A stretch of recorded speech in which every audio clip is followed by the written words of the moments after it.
wa sahbihi wa man tabi'ahu wa walah, la hawla wa la quwwata illa billah. Subhanaka la ilma lana illa ma 'allamtana innaka antal alimul hakim, wa la hawla wa la quwwata illa billahil aliyyil azim. Saudara-saudara hadirin yang berbahagia, salah satu nikmat yang diberikan Allah kepada kita di dalam kehidupan ini ialah bahwa Allah Subhanahu wa ta'ala telah menciptakan segala sesuatu serba berpasang-pasangan. Dalam surah Yasin ayat 36 dijelaskan, Subhanallazi khalaqal azwaja kullaha mimma tumbitul ard wa min anfusihim wa mimma la ya'lamun. Maha suci Allah yang telah menciptakan segala sesuatu itu serba berpasang-pasangan, dari apa yang tumbuh di permukaan bumi, apa yang ada di dalam diri mereka sendiri, dan apa-apa yang mereka tidak mengetahuinya. Demikianlah kita lihat siang berhadapan dengan malam, benar berhadapan dengan salah, dan laki-laki berhadapan dengan perempuan. Setelah Allah menciptakan segala sesuatu itu serba berpasang-pasangan, maka Allah menetapkan aturan permainan yang mengatur seluruh kehidupan makhluk yang serba berpasang-pasangan itu. Kita tentu maklum, apapun saja yang kita lakukan dan kita perbuat tanpa ada aturan akan berakhir dengan kekacauan. Cobalah kita bikin satu sekolah, buka satu sekolah, tidak usah pakai aturan, tentu kacau. Bikin organisasi tanpa memakai aturan, tentu kacau. Demikian daripada kehidupan ini, kalau tanpa ada aturan, tentu kekacauan yang akan timbul. Allah pencipta manusia. Allah tahu benar kemampuan maksimal manusia. Oleh sebab itu, aturan permainan yang diturunkan Allah tentu sesuai benar untuk manusia. Satu contoh kecil. Pabrik mobil di Jerman bikin mobil namanya Mercy. Seiring dengan itu, dia keluarkan buku petunjuknya. Mobil ini namanya Mercy. Kecepatan maksimal sekian ratus kilometer per jam. Daya angkut maksimal sekian ratus kilogram. Kalau rusak memperbaikinya begini, onderdilnya pun ini. Karena pabriknya yang membuat mobil, lalu pabriknya pula yang mengeluarkan buku petunjuk, sudah tentu buku petunjuk itu sesuai benar dengan mobilnya. Dan tidak bisa kita punya mobil Mercy rusak, lalu kita perbaiki dengan menggunakan buku petunjuk yang dikeluarkan oleh pabrik mobil Toyota misalnya. Jelas mobil bukan tambah baik, malah makin hancur tidak karu-karuan. Kalau manusia menginginkan satu hidup yang baik, tidak ada pilihan lain, dia harus memakai aturan yang diturunkan oleh yang bikin manusia. Dan aturan itu telah turun dalam bentuk agama Islam yang kita cintai ini. Manusia laki-laki dihiasi dengan perasaan senang cinta kepada perempuan. Itu biasa, normal, wajar. Tapi lalu Allah menurunkan aturan permainan yang kalau peraturan ini dilanggar akan membawa kerugian bagi manusia sendiri. Bahwa laki-laki senang sama perempuan itu normal. Agama membuat aturan, silahkan senang, tetapi lewat satu pintu yang disebut nikah. Kalau peraturan ini diabaikan, yang rugi tentu manusia sendiri. Misalnya PLN keluarkan pengumuman, nanti malam mulai jam 6 sampai subuh listrik se-Jakarta mati total. Kita ingat, ini nanti malam saya giliran ronda. Pagi-pagi sudah kita siap beli batu baterai, masukkan ke dalam baterai. Dari sejak kita beli sampai sore itu baterai kita soroti terus. Tentu setelah sore soak batu baterai itu. Datang malam berangkat kita ronda, kalau disoroti lagi kan baterainya sudah nggak terang lagi, sudah soak. Sebab apa? Belum waktunya sudah disoroti terus. Sekarang kalau ada orang belum masuk pintu pernikahan, nafsu seksualnya diobral terus.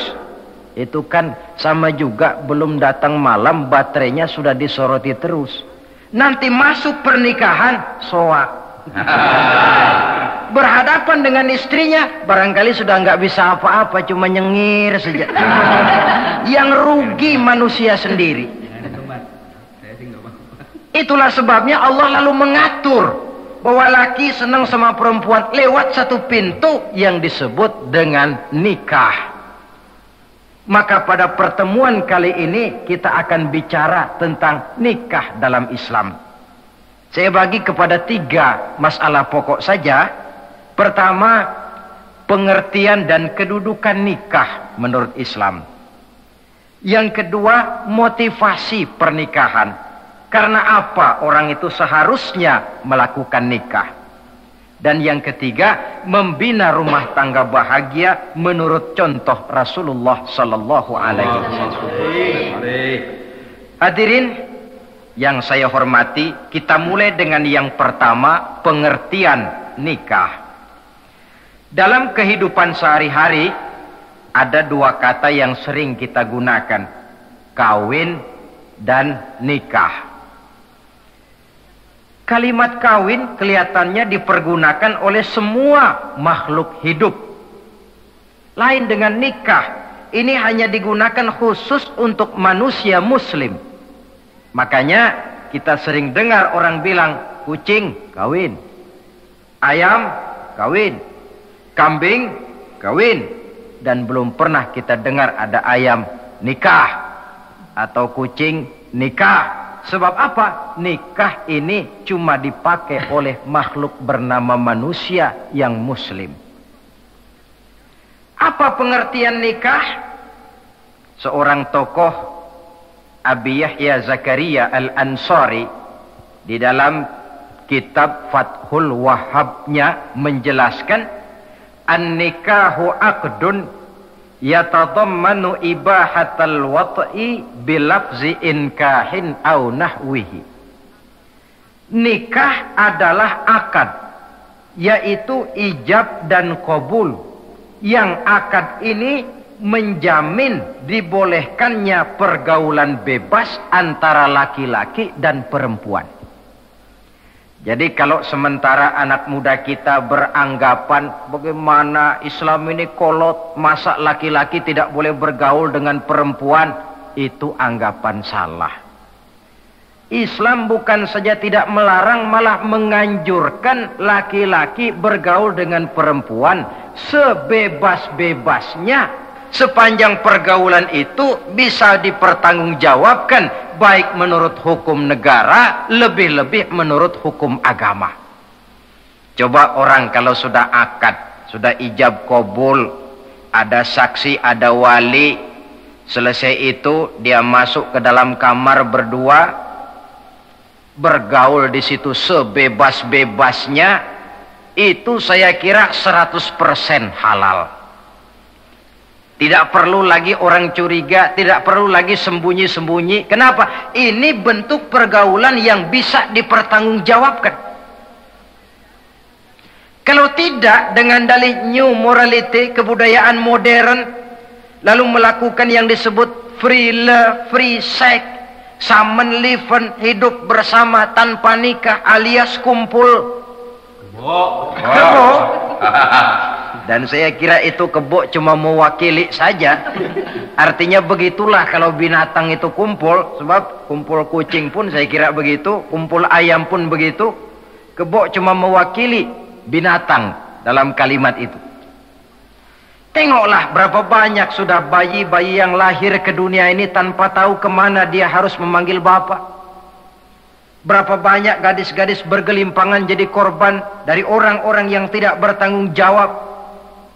Itu semua merupakan ironi. Maka menjauhkan manusia dari aturan agama pada hakikatnya sama dengan usaha membinatangkan manusia.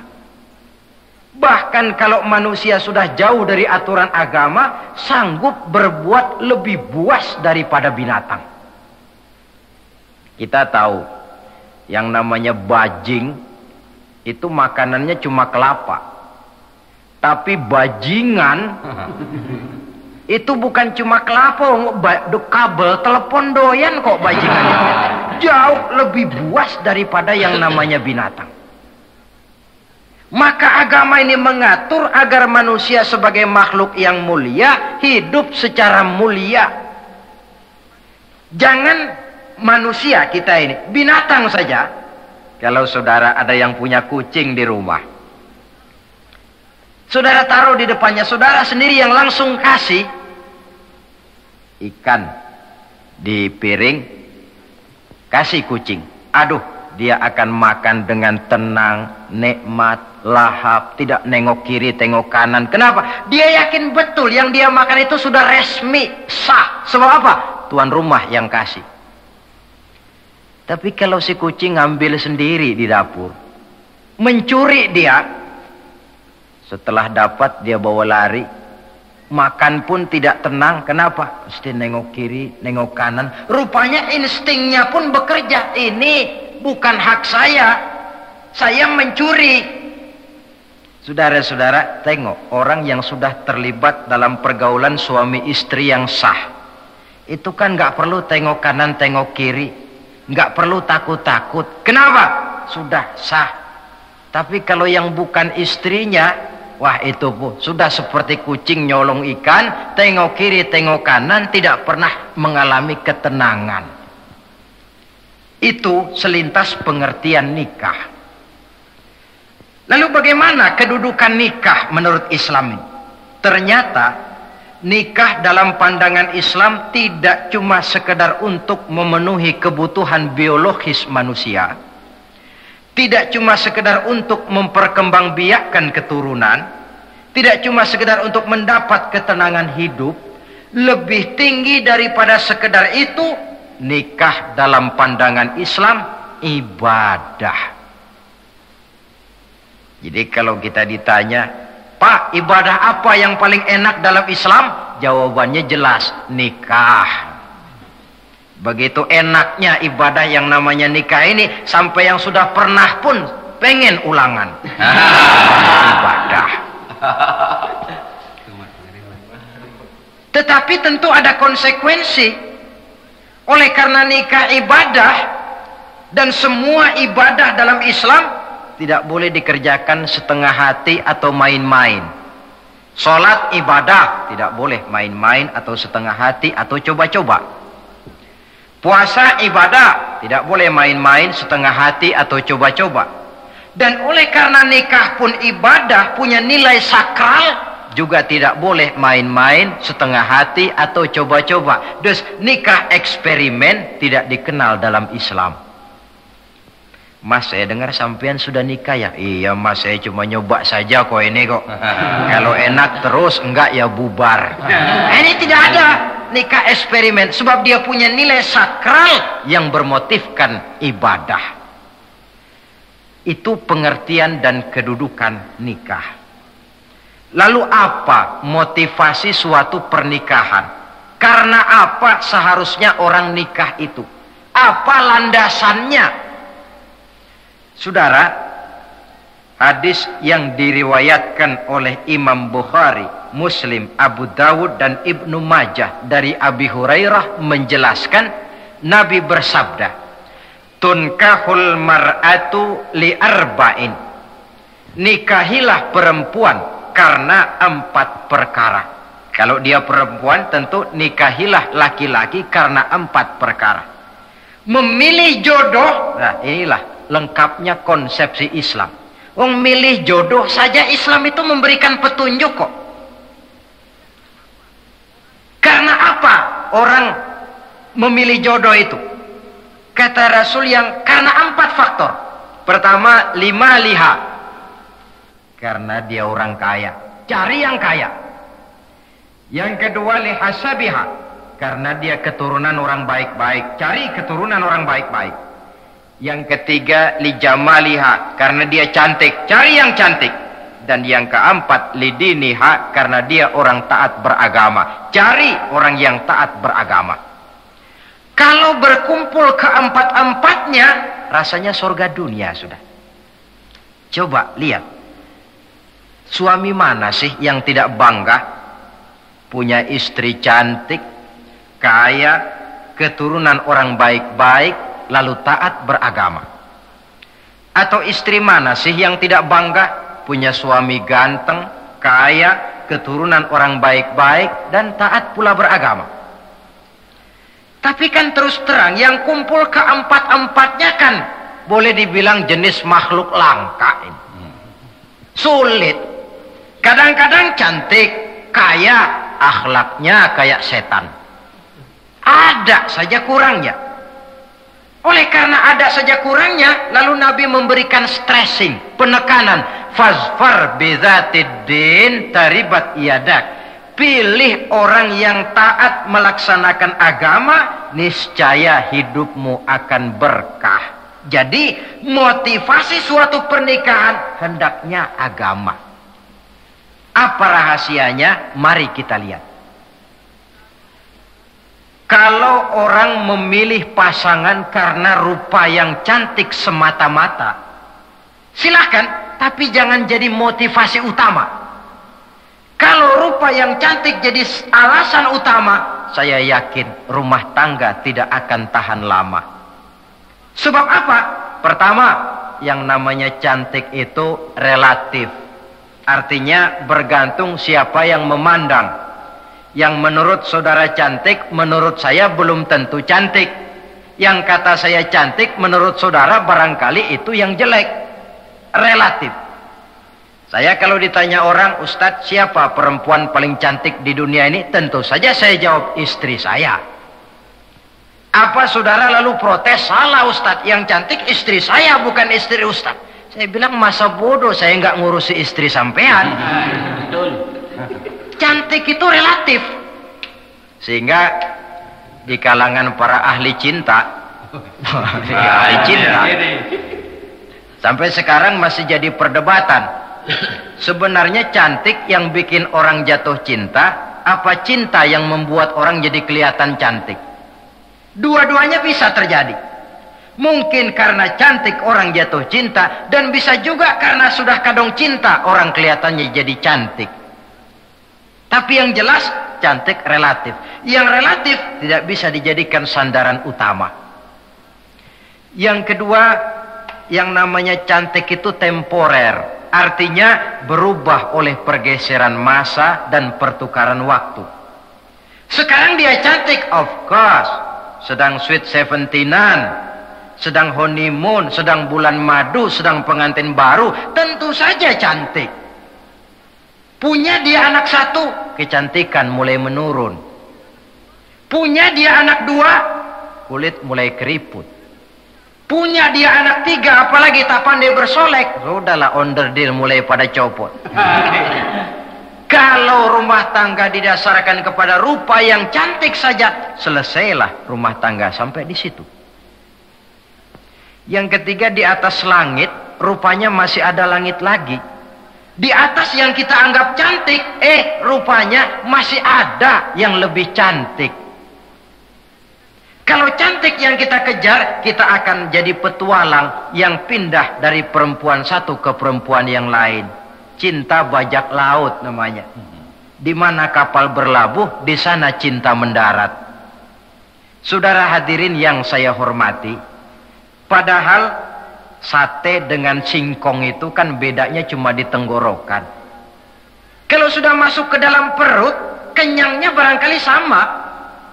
Malah barangkali besok pagi kalau keluar lebih bau, lebih tidak enak baunya sate itu daripada singkong.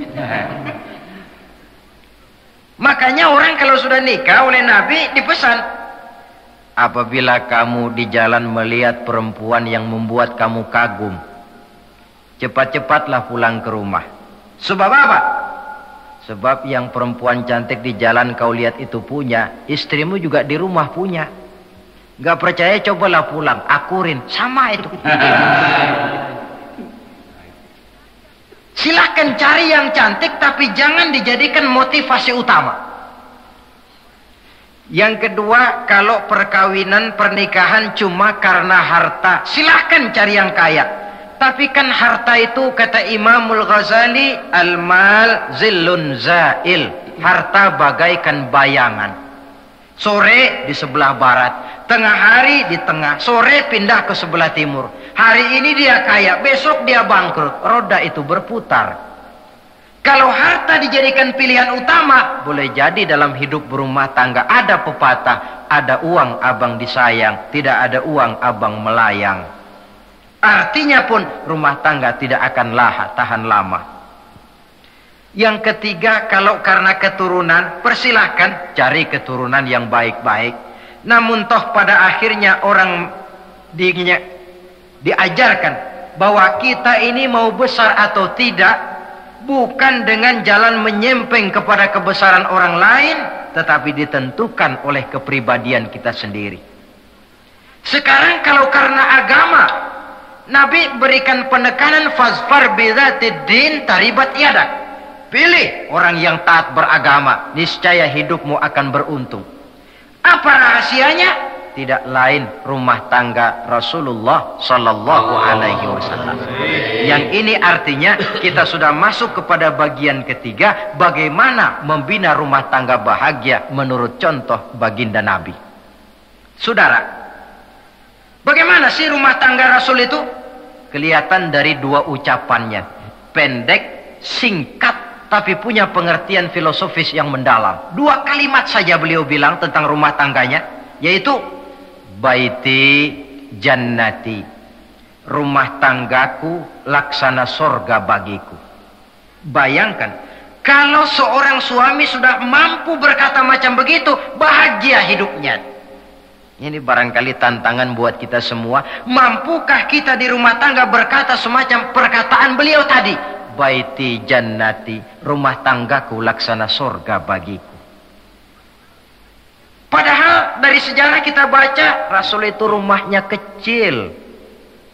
Tidurnya di atas pelepah daun korma, sampai berbekas di pipinya. Sarapan paginya seteguk zam-zam, sepotong roti, kadang-kadang 3 butir korma.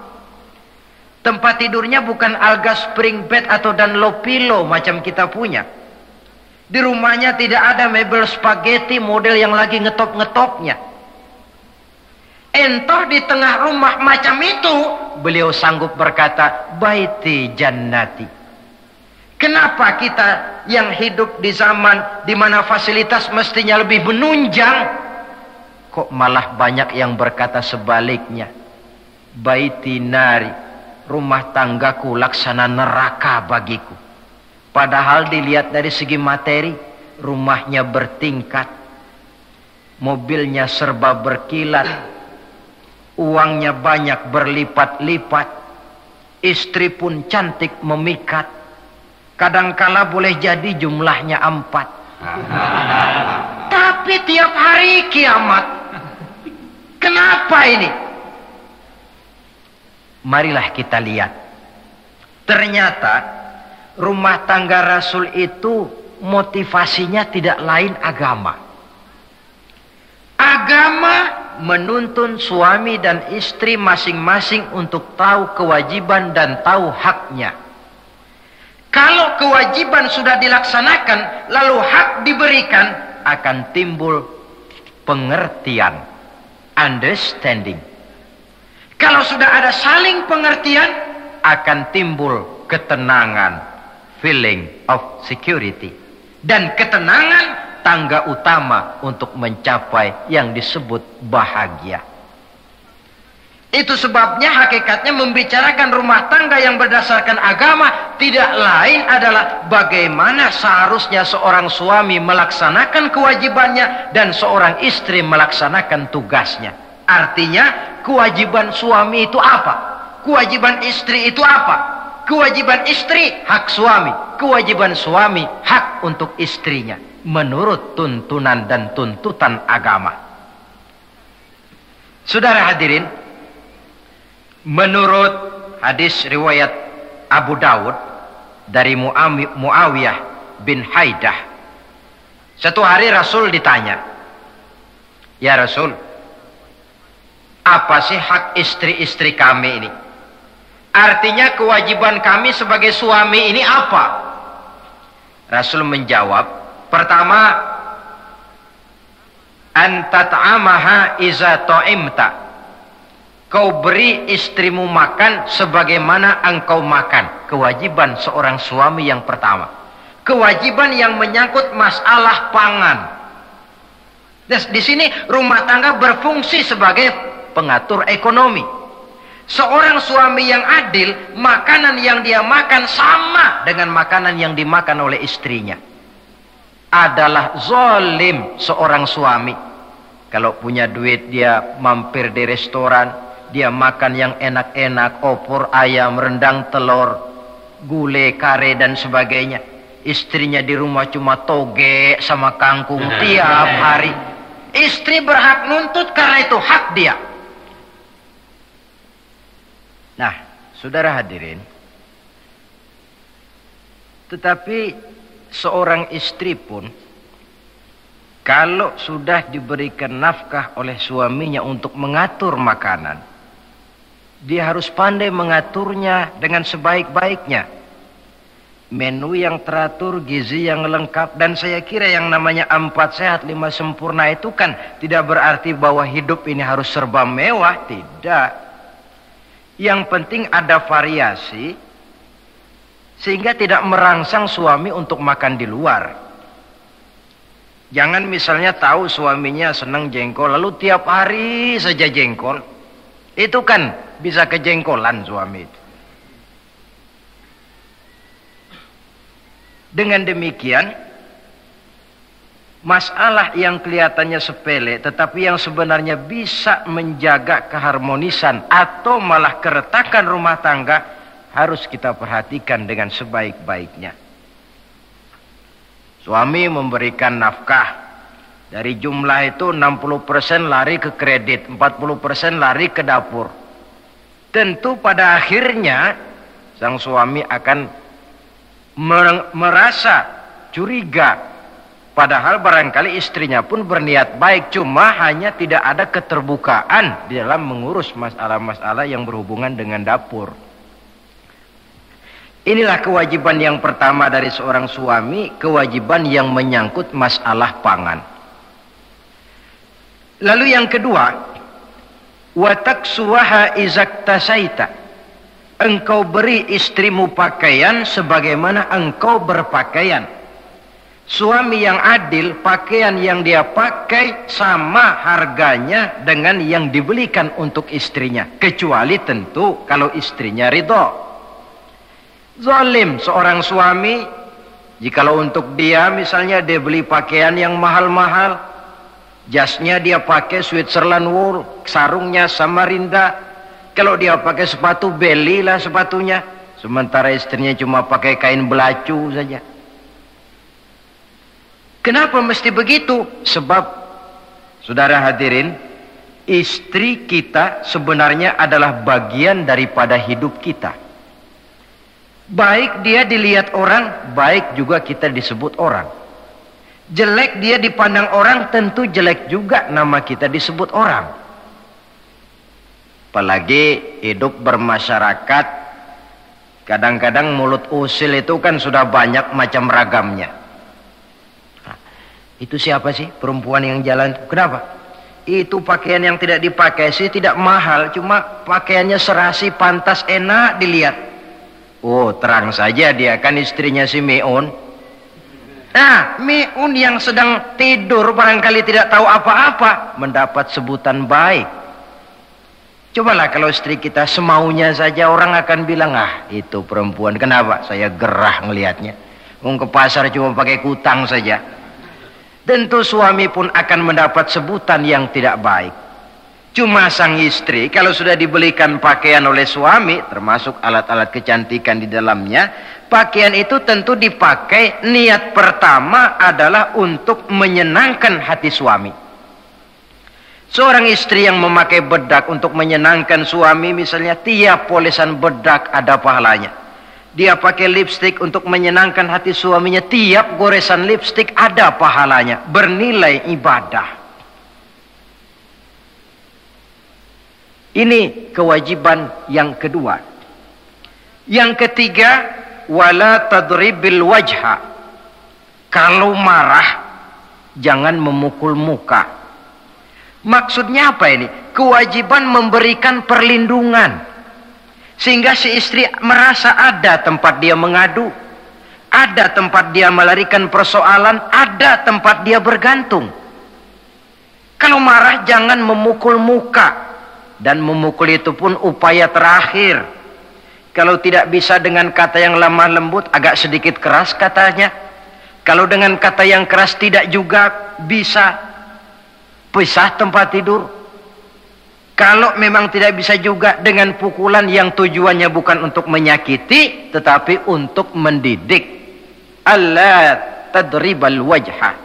Kalau marah jangan memukul muka. Dan memukul pun bukan jalan pertama, tapi upaya terakhir dengan tujuan bukan untuk menyakiti, tapi untuk mendidik sang istri. Kewajiban untuk memberikan perlindungan. Yang keempat, wala tuqabbih.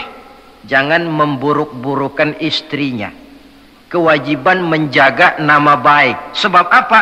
Dalam satu bahasa yang indah, Al-Quran menjelaskan bahwa suami istri itu laksana pakaian. Hunna libasul lakum wa antum libasun lahunna. Istri pakaian untuk suami, suami pakaian untuk istri. Lihatlah alangkah indah gaya bahasa Al-Quran ini. Diibaratkannya suami istri seperti pakaian. Apa fungsi pakaian? Pertama, pakaian itu kan jadi kebanggaan. Saya bangga memakai baju seperti ini. Saudara bangga memakai baju yang saudara pakai. Artinya seorang suami harus berusaha menjadi suami kebanggaan istri. Dan seorang istri pun harus berusaha menjadi istri yang dibanggakan oleh suaminya. Jangan yang malah kemudian disesali. Itu kan kalau sudah marah orang kadang-kadang ucapannya nggak terkontrol. Istri marah sama suami, bang, nyesel gue punya laki kayak lu. Sudah hilang lagi kebanggaan. Kalau kebanggaan hilang, wibawa pun hilang. Kalau wibawa sudah hilang, maka rumah tangga sudah sulit untuk dipertahankan. Yang kedua, yang namanya pakaian itu kan menutup aurat. Itu tujuan pakaian yang terpenting. Artinya di sini, kalau seorang istri mempunyai kekurangan, suamilah yang menutupi. Kalau seorang suami mempunyai kekurangan, istri juga harus berusaha menutupi. Jangan kekurangan suami diceritakan di pasar umum, atau kekurangan istri dibuka di mana-mana. Itu namanya suami istri tidak berfungsi sebagai pakaian, malah justru saling membuka aurat masing-masing. Iyalah kadang-kadang penyakit ini. Kadang-kadang yang namanya perempuan dari rumah itu berangkat ngaji katanya. Sampai di pengajian apa? Suaminya diakur-akurin. Ah, Bayu bagaimana suami? Wah, suami saya payah. Nah, dipayahkannya suaminya di mana-mana. Atau aib dan kekurangan istri diceritakan di mana-mana. Orang bertanya, gimana mas istrinya? Wah, gak maju. Loh, kenapa istrimu kan cantik? Iya, soal cantik sih iya, tapi tidurnya kok ngiler ini. Ini kan nggak perlu yang macam begini ini. Tidak bisa menjaga apa yang disebut security informasi. Fungsi pakaian sebagai suami istri tidak berjalan di dalamnya. Saling menjaga kehormatan diri. Ini yang keempat. Yang kelima, wala tahjur illa fil bait. Jangan berpisah dari istri kecuali di rumah. Maksudnya begini, kalau satu hari seorang istri suami marah kepada istrinya, tidak usah istri itu disuruh pulang ke rumah orang tuanya, ke rumah mertua lalu diusir. Tidak, cukup pisah tempat tidur saja. Ini maknanya wala tahjur illa fil baiti. Umpamanya Dek, malam ini saya sedang tidak enak pikiran. Kau tidur di kamar belakang lah, saya kamar depan. Cukup pisah tempat tidur saja. Tidak perlu istri dipulangkan ke rumah orang tuanya. Nanti umpamanya tengah malam turun hujan, udara dingin, pikiran berubah, berasa perlu. Kan tinggal manggil. Tidak jauh secara psikologis ajaran semacam ini bisa kita terima. Saudara hadirin yang saya hormati, ini pada prinsipnya kewajiban seorang suami. Kewajiban yang menyangkut masalah pangan, sandang, perlindungan, memelihara kehormatan, dan menjaga ketenangan di rumah tangga dengan menyelesaikan persoalan di rumah tangga itu secara intern. Jangan belum apa-apa sudah mertua diundang, orang tua dibon. Persoalan belum tentu selesai, tapi masalah sudah meluas. Cobalah kita selesaikan intern dulu. Kalau kemudian ternyata dianggap perlu mengundang orang tua, mertua, keluarga, baru kita upayakan ke arah itu. Ini kewajiban suami dan ini merupakan hak istri. Lalu bagaimana kewajiban istri sekarang ini? Istri kewajibannya merupakan hak untuk suami. Saudara, dari hadis yang diriwayatkan Imam Ibnu Majah dari Ali bin Yazid dari Abi Umamah, Nabi bersabda, "Mastafadal mu'minu ba'da taqwallahi azza wa jalla khairan lahu min zaujatin salihah." Bagi seorang mukmin, sesudah dia mempunyai sifat takwa kepada Allah, tidak ada yang lebih membawa manfaat selain daripada istri yang solehah. Istri solehah itu yang bagaimana? Yang hidup mampu melaksanakan kewajibannya. Apa kewajibannya? Kata Nabi, pertama, in amaroha ata'athu. Kalau diperintah, dia taat. Kewajiban istri yang pertama, taat kepada suaminya. Begitu besar kewajiban taat kepada suami, sampai-sampai Nabi pernah menyatakan, "Lau kuntu amiran ahadan ayyasjuda li ahadin la amartul mar'ata an tasjuda li zawjiha."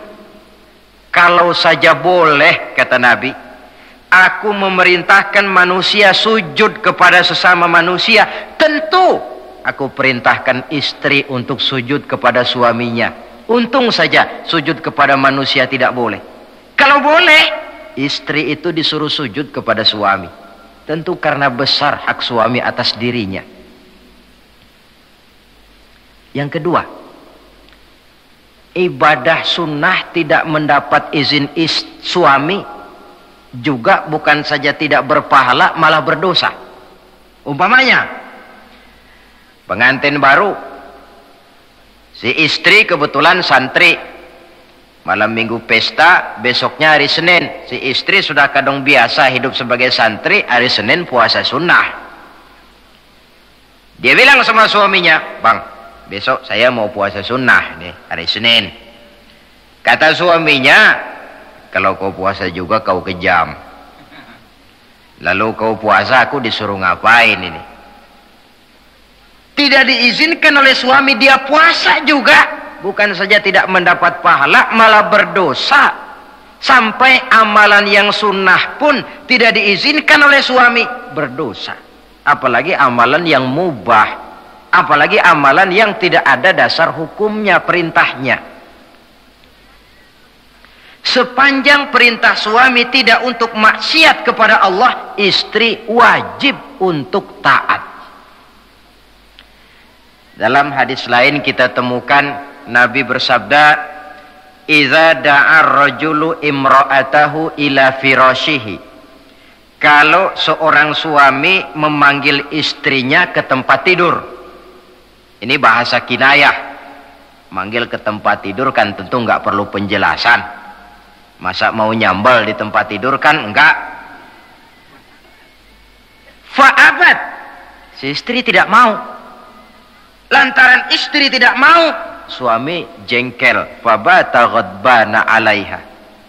Sampai dalam jengkelnya tidur. La'anat hal malaikatu hatta tusbiha. Istri macam itu dilaknat, dikutuk oleh malaikat sampai datang waktu pagi. Kewajiban untuk taat. Namun sebaliknya, seorang suami pun jangan mentang-mentang istri wajib taat lalu overacting. Segalanya main tunjuk, segalanya main komando, segalanya main perintah. Sebab contoh yang diberikan oleh Rasul tidak begitu.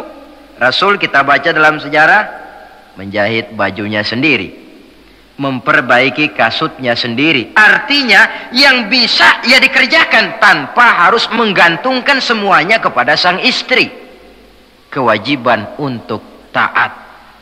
Nah, penutup tentang taat ini ada sebuah hadis pula di mana baginda Nabi bersabda, ayyumam ra'atin matat wa zawjuha anha radin dakhalatil jannah. Kalau seorang perempuan meninggal dunia, suaminya ridho kepadanya, maka perempuan itu akan masuk surga.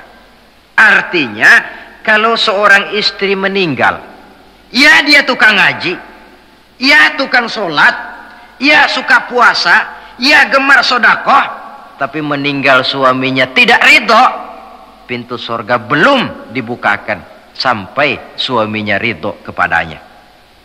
Ini menggambarkan tentang besarnya kewajiban taat seorang istri kepada suaminya. Ini kewajiban pertama.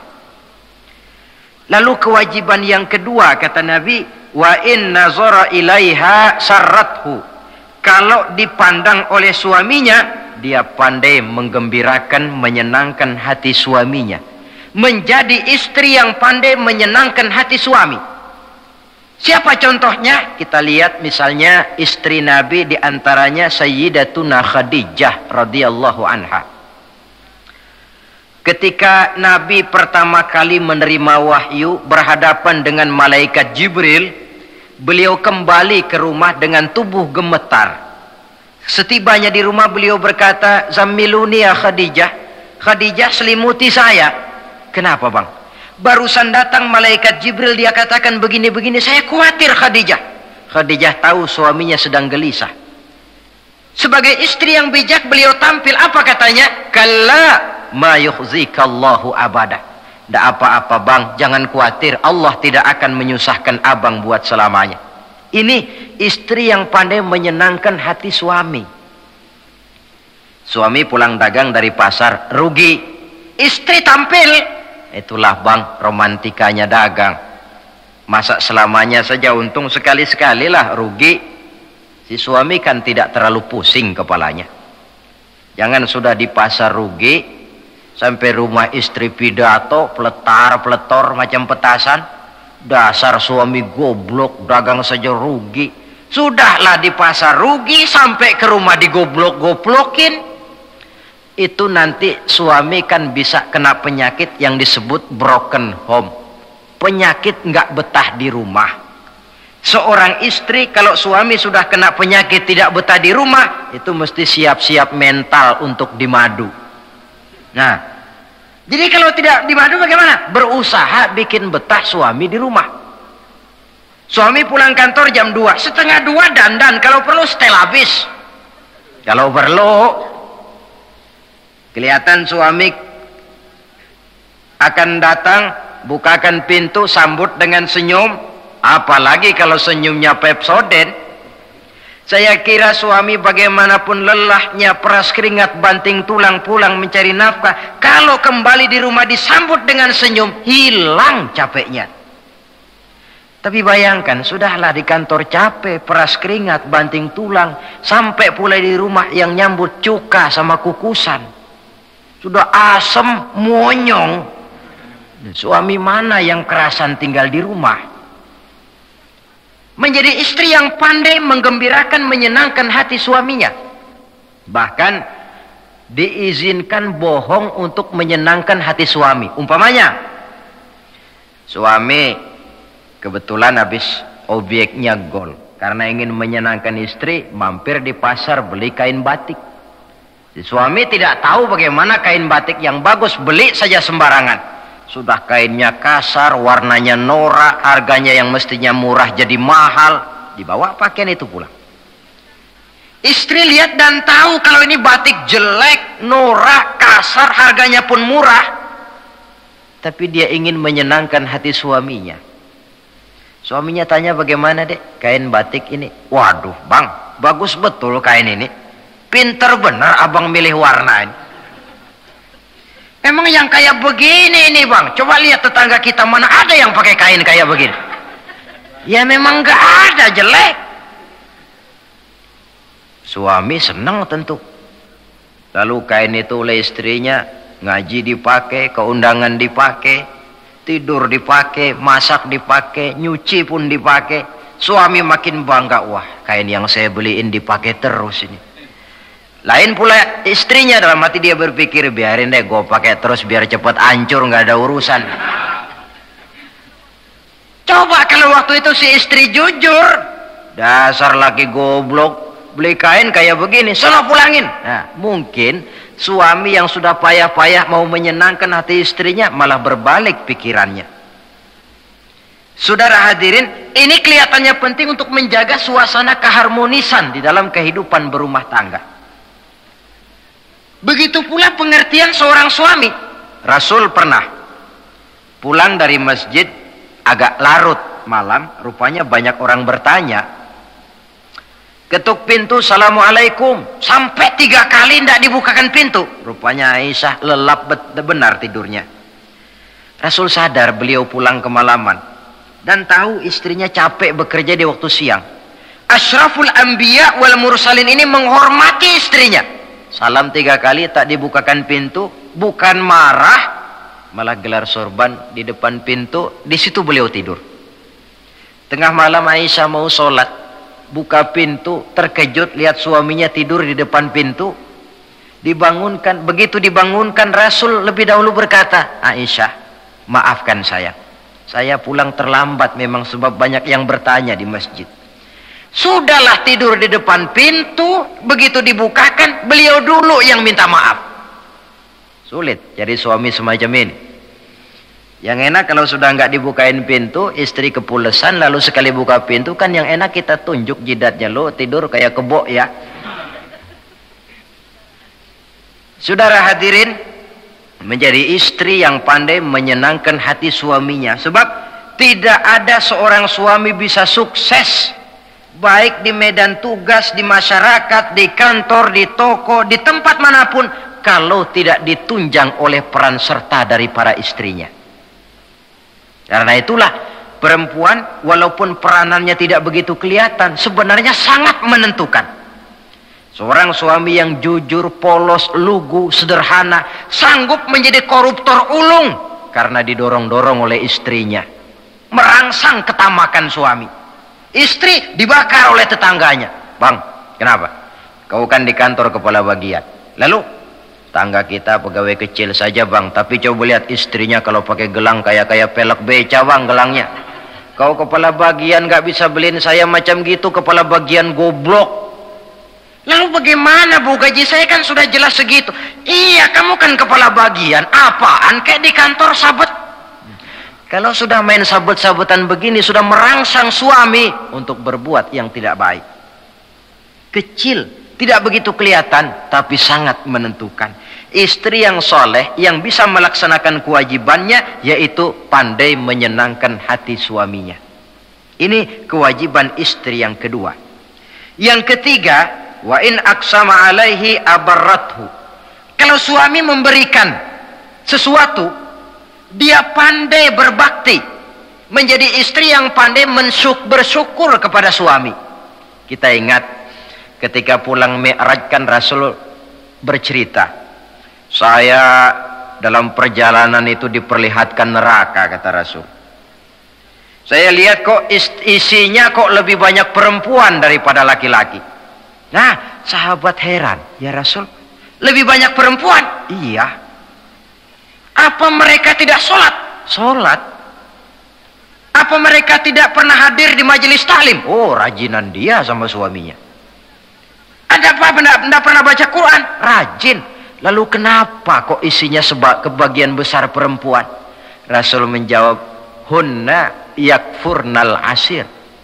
Mereka umumnya tidak pandai bersyukur kepada suaminya. Hujan panas setahun dibalas dengan hujan sehari. Kalau suaminya sedikit salah, sudah kehilangan pertimbangan, tertutup seluruh kebaikannya. Yang kelihatan cuma salahnya saja. Maka sebaiknya di dalam hidup berumah tangga, baik suami maupun istri itu masing-masing sedia timbangan. Kalau satu saat suami salah, istri ambil timbangan. Timbang, suami saya salahnya ini, jasanya ini. Bertahun-tahun dia hidup mencari nafkah buat saya, membelikan pakaian untuk saya, mencarikan makan untuk saya. Salahnya ini. Timbang, mana lebih banyak salahnya atau benarnya? Dengan demikian kita akan bisa menghasilkan keputusan objektif. Giliran istri yang salah, suami yang ambil timbangan, ukur mana lebih banyak, baiknya atau salahnya. Kalau tiap kita masing-masing punya timbangan, insya Allah nilai-nilai objektif dari suatu pertimbangan akan bisa kita temukan dalam mengambil keputusan. Istri yang pandai berbakti membalas budi daripada suaminya. Kewajiban yang keempat dari seorang istri, wa in ghaba anhu nasahathu fi nafsiha wa malihi. Kalau suami tidak ada di rumah, dia pandai menjaga kehormatan dirinya dan pandai menjaga harta suaminya. Tidak mencari kesempatan dalam kesempitan. Suami lembur, istri ngompreng. Dan pandai menjaga harta suaminya. Nah, coba lihat. Kalau seorang suami ada uang di kantongnya 100 rupiah. Ada tukang minta pengemis, istri ambilkan saja tanpa izin suaminya uang di kantong suami 100. Dia sedekahkan. Niatnya tentu baik. Si istri dapat dosa, si suami dapat pahala. Perbuatan sedekahnya itu betul, tapi mengambil uang tanpa izin suami itu yang salah. Dan ternyata salah itu lebih besar daripada pahala yang dia lakukan lantaran bersedekah itu. Kalau ini terwujud, maka suasana saling mempercayai akan tumbuh. Kalau sudah saling mempercayai, rasanya akan terwujud kedamaian dan ketenangan. Suami meninggalkan rumah dengan perasaan tenang, istri pun melepas suami dengan perasaan damai, tanpa was-was, tanpa curiga, dan sebagainya.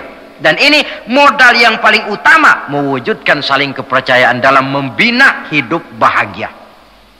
Saudara, jadi dengan demikian, kewajiban suami dan kewajiban istri yang merupakan bagian tidak terpisahkan dari bagaimana membina rumah tangga berdasarkan tuntunan agama, merupakan hal yang dicontohkan oleh Nabi kita Muhammad sallallahu alaihi wasallam. Dengan satu kesimpulan, rumah tangga Nabi bahagia karena rumah tangga itu disinari oleh ajaran-ajaran agama. Sehingga timbul saling pengertian membawa kepada ketenangan, dan ketenangan sesungguhnya tangga utama mencapai rumah tangga bahagia. Tanpa materi orang memang sulit untuk bahagia. Tapi materi semata-mata bukan merupakan jaminan bahwa orang akan hidup bahagia. Banyak isak tangis berbunyi di rumah-rumah mewah. Dan banyak sendak gurau, tawa dan canda, tawa lerai di rumah-rumah sederhana.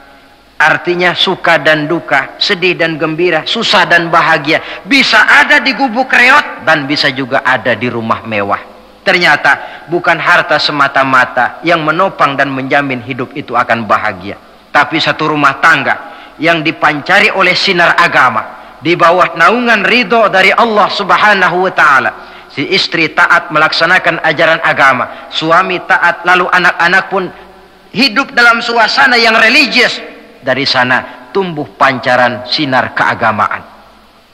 Irama agama mengalun dalam kehidupan rumah tangga kita. Berfungsilah dengan demikian rumah tangga sebagai tempat di mana kita mengamalkan ajaran agama kita. Alangkah nikmat satu rumah tangga. Istri ahli ibadah, suami pun ahli ibadah, anak-anak pun terbiasa oleh lingkungan untuk hidup melaksanakan suatu ibadah. Dan keberhasilan di rumah tangga awal untuk menuju keberhasilan di masyarakat, di tempat tugas, dan di tempat-tempat lainnya. Sebaliknya, kehancuran rumah tangga akan selalu menjadi awal kehancuran karier di masyarakat, di tempat kerja, dan di tempat-tempat lainnya. Oleh karena itu, berangkat dari hal semacam inilah, maka kita berkeyakinan rumah tangga yang bahagia ialah rumah tangga yang didasarkan kepada ajaran agama. Sehingga tercapailah kebahagiaan hidup di dunia yang langsung menopang kepada kebahagiaan hidup di akhirat nanti. Nah, inilah pembicaraan kita pada pertemuan kali ini. Dengan harapan, mudah-mudahan dari setiap rumah tangga muslim memancar sinar-sinar agama. Menjadi kubu-kubu pertahanan di mana kita menegakkan ajaran agama. Dan pada akhirnya nanti akan tercipta masyarakat yang agamis. Terwujudlah ketenangan, kedamaian, dan ketentraman. Mudah-mudahan ada manfaatnya. Lebih kurang mohon maaf. Wabillahi taufik wal hidayah. Wassalamualaikum warahmatullahi wabarakatuh.